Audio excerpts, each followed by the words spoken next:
Have you ever wondered how powerful a person's words can truly be? A language so sharp it shreds its opponents. Barclays Center, New York. If we had to take this outside with him, it's all outside. We don't give a bollocks. Your wife is in me DMs, hey baby. All hell is broken loose. It's always something. Breaking them down mentally before they even step into the ring. A man who doesn't just fight with fists, but with words that create history.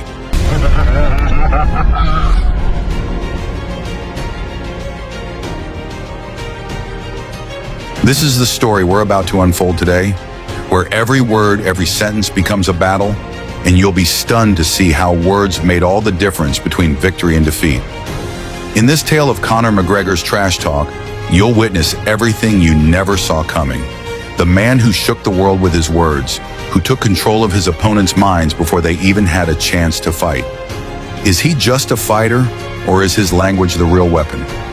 Join us in this video as we dive into the moment where words become power and discover the true secret behind Conor McGregor's trash talk.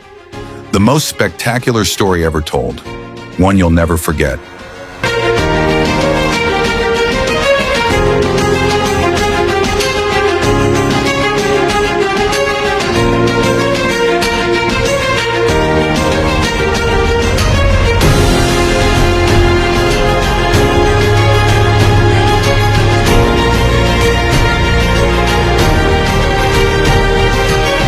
Conor McGregor's story begins not in the glitz of Las Vegas or the spotlight of the UFC, but in the gritty streets of Dublin, Ireland. Born into a working-class family in Crumlin, a tough district in the heart of the city, famous Irish left.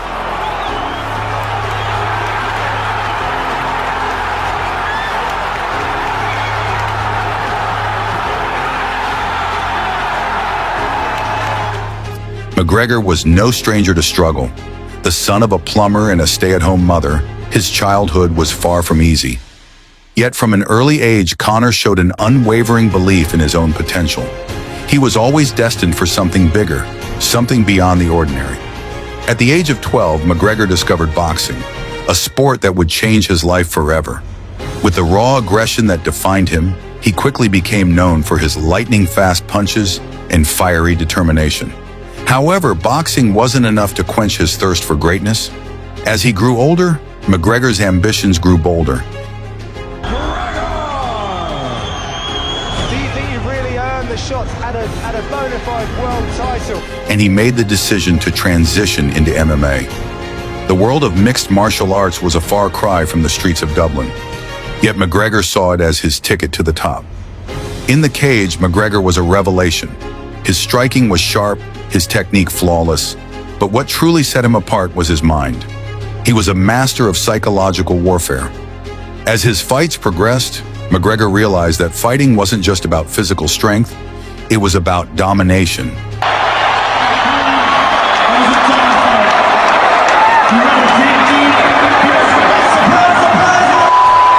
king is back.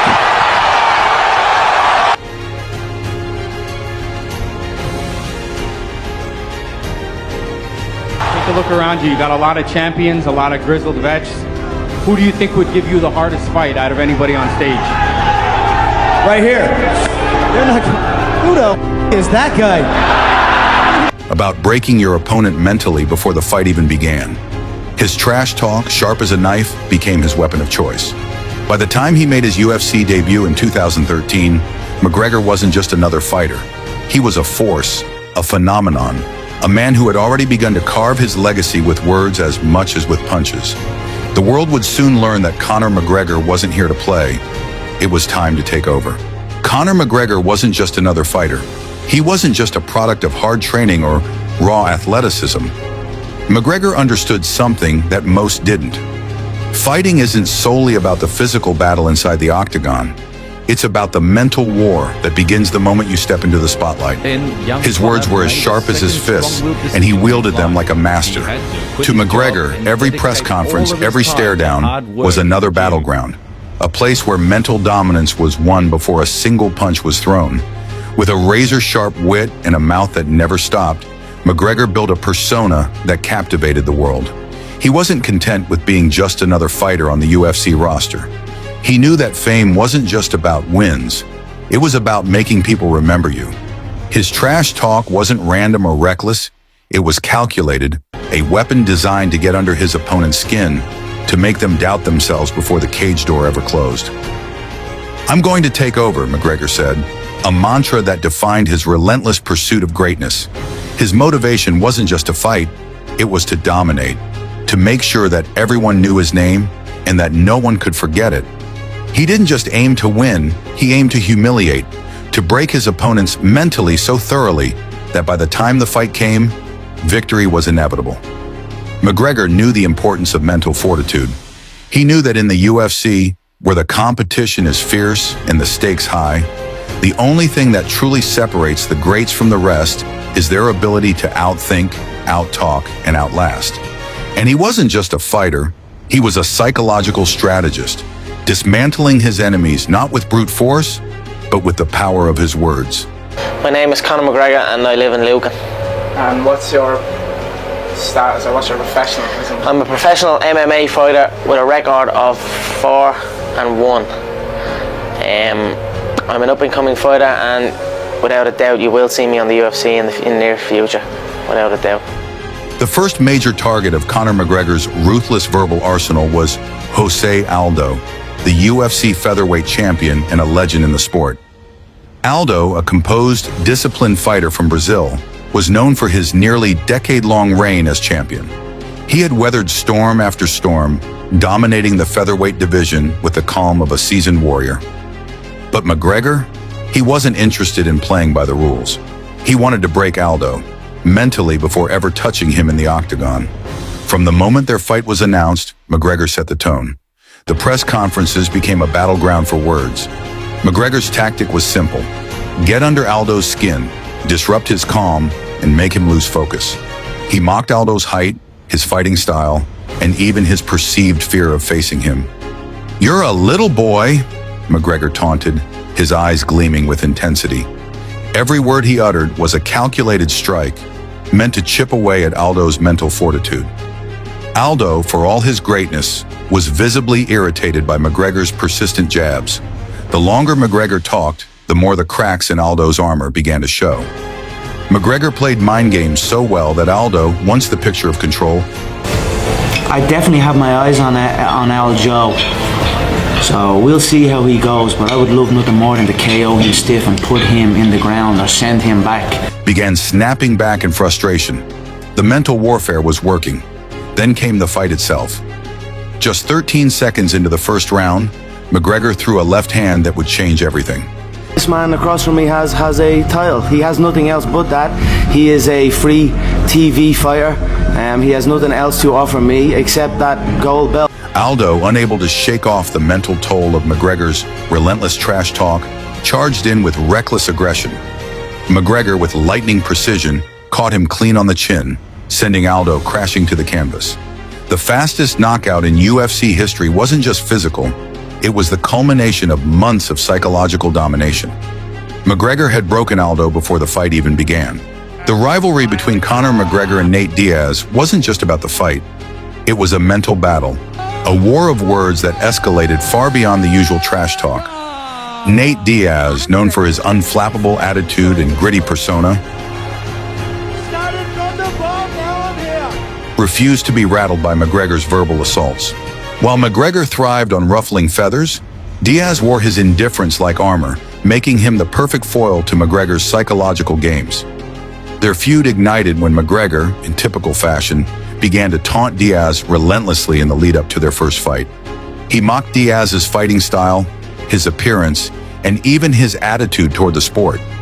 McGregor's words, as always, were sharp, designed to get under the skin of anyone who dared to challenge him. But Diaz, ever the outsider, just smirked, his calm demeanor almost an act of defiance in itself. During their press conferences, McGregor's insults were met with Diaz's trademark unbothered response. "I don't give a fuck about your words," Diaz would retort, showing no sign of backing down.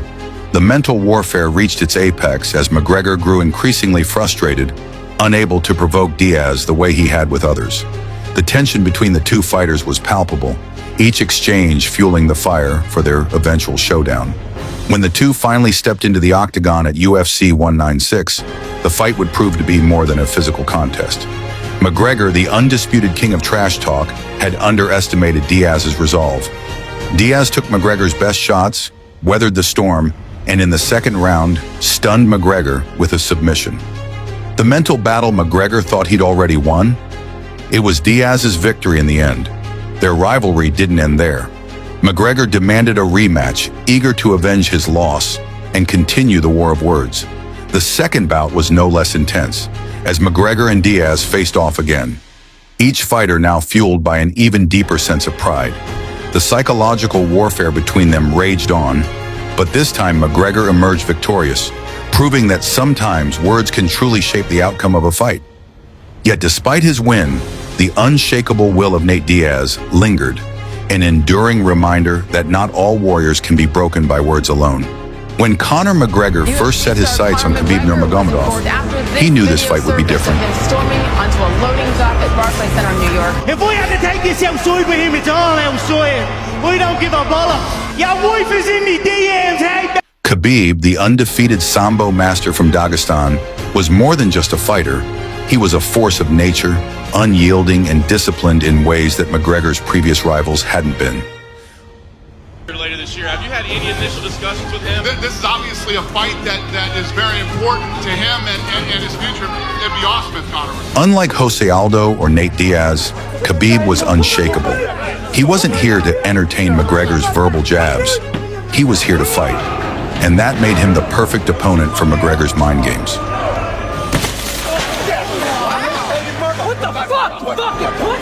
McGregor, ever the strategist, pulled no punches. His trash talk took a dark turn, becoming more personal and at times crossing into the realm of religion and family.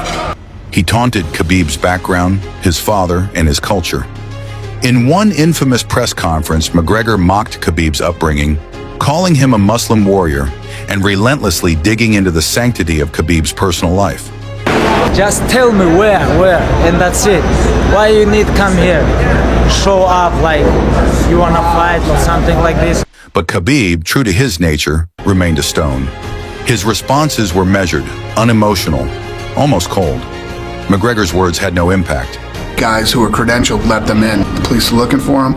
They're going to arrest him, and unless he turns himself in, his private plane is... The Irishman's usual ability to rattle his opponents was met with an unflinching gaze.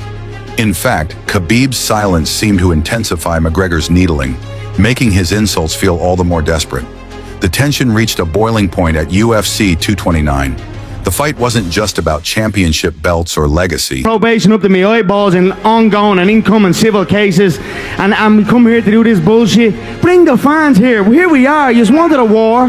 Here we fucking are. A little rat, a little weasel, a little hard man in groups. I've met many of them through my years. A man who grows in numbers, but on his own, and when confronted in a similar situation, cowers away. It had become personal. McGregor stormed out into the Octagon, aiming to execute the perfect blend of his sharp striking and psychological warfare.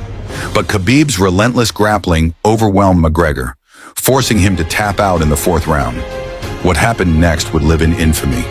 Khabib, fueled by months of insults, leapt over the cage and charged into McGregor's corner, sparking a wild brawl that no one saw coming. In that moment, McGregor realized that his words, his trash talk, had finally met its match. In Khabib, he had encountered not just an opponent, but a man whose will could not be broken. Conor McGregor had mastered the art of trash talk to a degree that no one had ever seen before in the UFC. His words were as lethal as his left hand, dismantling his opponents not just physically, but mentally. Yet as the fame and fortune piled up, so did the consequences of his brutal verbal assaults. The price of his words was not only felt in the cage, but in his personal life, relationships, and even his freedom. With every press conference, McGregor's persona grew. He may have wrestled Dagestani bears, but he has never wrestled an Irish gorilla, Conan, and that's what he's about to face on Saturday. Larger, more dangerous, and more unpredictable. His taunts became sharper, his insults more personal. But in this high-stakes game, the line between confidence and arrogance was often blurred, and the weight of his own words began to bear down on him. His confrontations with rivals like Khabib Nurmagomedov and Nate Diaz turned from heated exchanges into full-blown feuds, escalating beyond the world of sports and into the realm of bitter animosity. His words weren't just part of the game. They were weapons that threatened to consume him. Outside the cage, McGregor's reputation began to crack. His confrontational nature, once admired as a force of dominance, turned into a source of disdain for many. Legal troubles began to mount, stemming from incidents fueled by McGregor's volatile temper.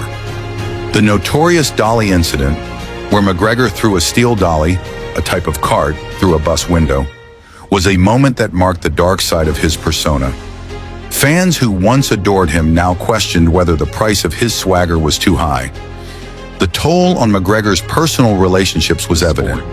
Family members, once supportive, began to distance themselves as his public behavior spiraled. The question loomed, was the fighter truly in control, or was the monster he created with his trash talk starting to take over? As McGregor sat in his lavish mansion, surrounded by wealth and fame, he couldn't ignore the silent emptiness that had begun to creep in.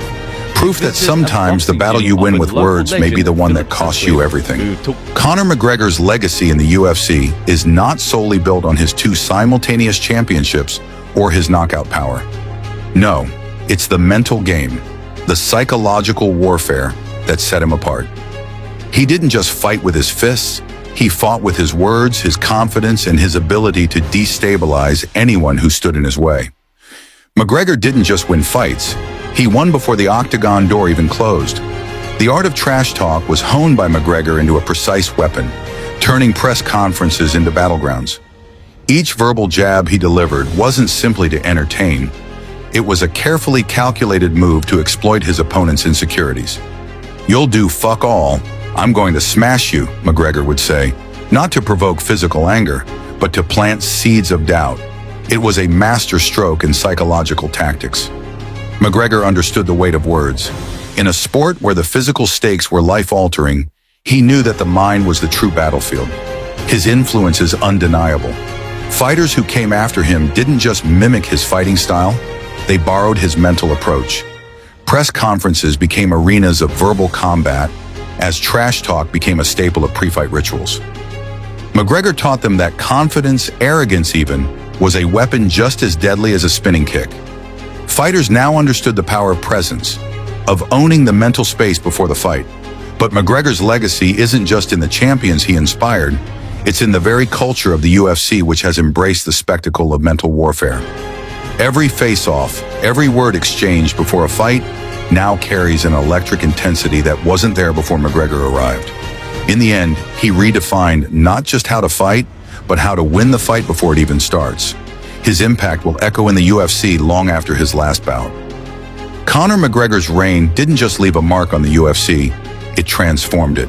The world of mixed martial arts was never the same after McGregor stepped into the spotlight, and one of the most profound ways he influenced the sport was through his unapologetic trash talk.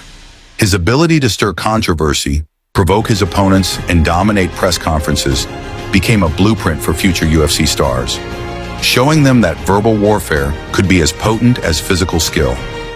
In the aftermath of McGregor's rise, new fighters adopted his tactics, realizing that mental domination could be just as important as physical prowess. Fighters like Colby Covington, who thrives on trash talking and stirring up conflict, have made McGregor's blueprint their own. Covington's inflammatory remarks, often designed to upset both his opponents and the audience, show how McGregor's influence extends far beyond just a few sound bites. It's a strategy, a mindset, that some fighters now rely on to sell fights, stir media attention, and get inside their opponent's head. Yet McGregor's influence has created a double-edged sword. While fighters like Covington may gain attention, they also risk going too far, crossing the line that McGregor often toyed with.